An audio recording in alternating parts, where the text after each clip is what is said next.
Hello there and welcome. Ryan Nordahl here, Epic Whitetail Habitat, LLC. Today I want to talk about 5 things that you need to consider for a successful food plot this fall.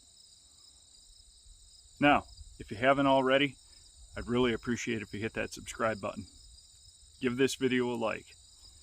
Hey, and as always, any of the products or tools that you see me using in this video and all my other videos, you can find links in the description below. You can also find a link to my website. A lot of the tools and products that we use in these videos can also be found on our websites as well for your convenience. But let's get started here. Top 5 things that you need to consider for a successful food plot this fall. Now, we're approaching the middle of August, and there is still time here in the upper Midwest to get your fall food plots established. And the further south you go, you got plenty of time. I mean, you start getting down into Illinois, I mean, you're looking, you can go all the way to Labor Day, even beyond. When it comes to putting in small grains, cereal grains, such as winter rye, which is one of my favorites, man, you have a lot of fall left. I see a lot of the farmers around here when they take corn silage off September, even into October, I've seen farmers go in with winter rye, winter wheat, go right behind the chopper when they're chopping corn. And they still get plenty of growth for the deer when it comes to planting winter rye, winter wheat. But the main thing that you want to consider with any food plot, any micro kill plot, if you will, is you always want to consider where you're going to set up first. Is it easy to get into, and is it easy to get out of without spooking deer, alerting deer to your presence at all? Number 2, and probably the most important, is knowing your pH. Taking a soil sample, knowing your pH, and knowing all your other nutrients such as N, P, and K, which are the top 3 things that they always test for. They test mostly for phosphorus and potassium. You can run a special test for nitrogen content, but it's kind of hard to do, and it is a little bit more expensive to run that test. But simply they're going after phosphorus and potassium, and pH, of course. pH being the most important. Most guys overlook pH. They think I'll just throw more fertilizer to it, and that's not the answer at all.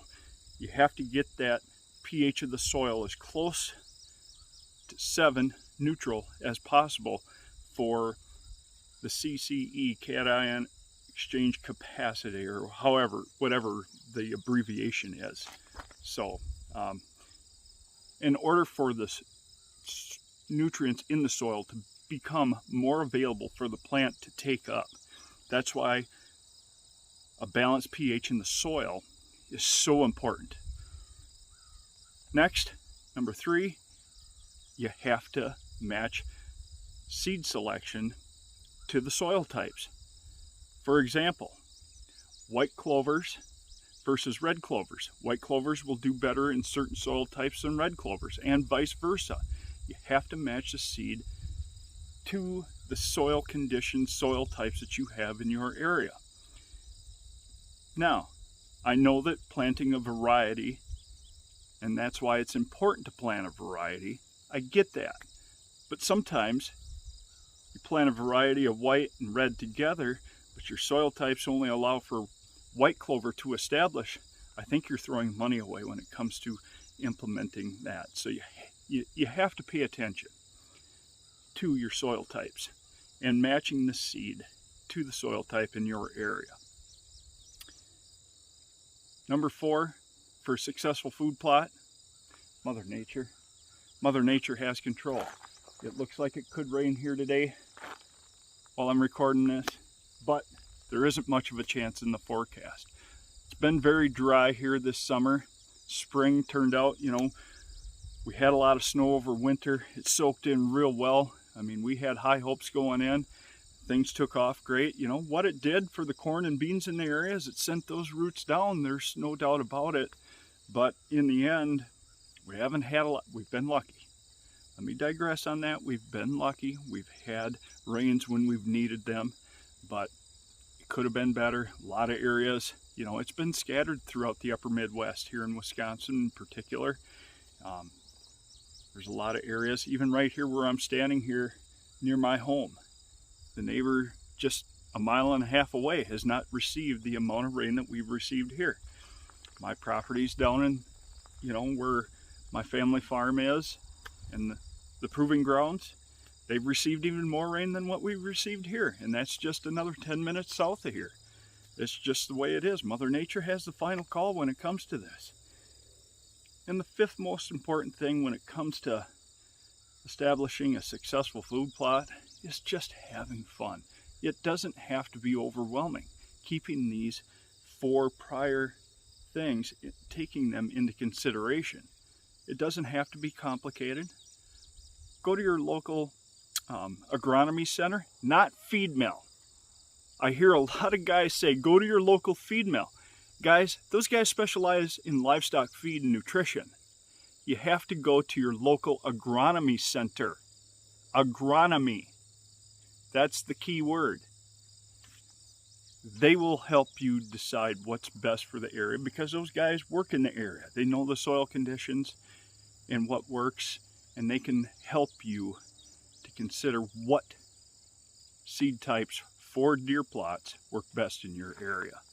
Or the seed companies as well. Domain Outdoors, they offer great support, and they know, you know, they have seed all over the country, and they can recommend the best seed to work for you and your goals in your area.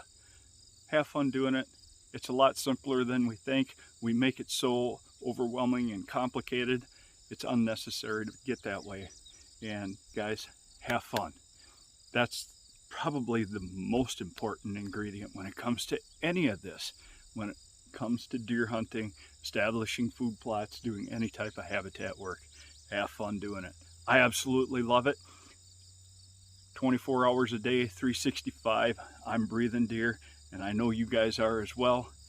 Guys, good luck this fall with all your habitat improvements, and when we're wrapping up, getting ready for hunting season. Boy, we're just over a month away here in Wisconsin. I think it's the 16th of September, Saturday, first day here in Wisconsin. I'm looking forward to it. I'm really looking forward to getting out on my brother's farm, doing a little bit of doe management out there for him, and it's getting close. I hope you guys are out practicing, getting dialed in with your bows, crossbows, whatnot. I'm a vertical bow guy. I will be until either the day I die or I just simply cannot pull a bow back anymore on my own. So whatever your fancy, go with it. I don't care. And hey guys, again, if you haven't already, hit that subscribe button. I'd really appreciate it. Give this video a like. Leave a comment. I'd love to hear your comments and how you've progressed this summer going into the fall hunting seasons. But thank you for following along. I really appreciate you guys. Again, keep having fun. Keep living the dream. God bless you all, and thanks for watching.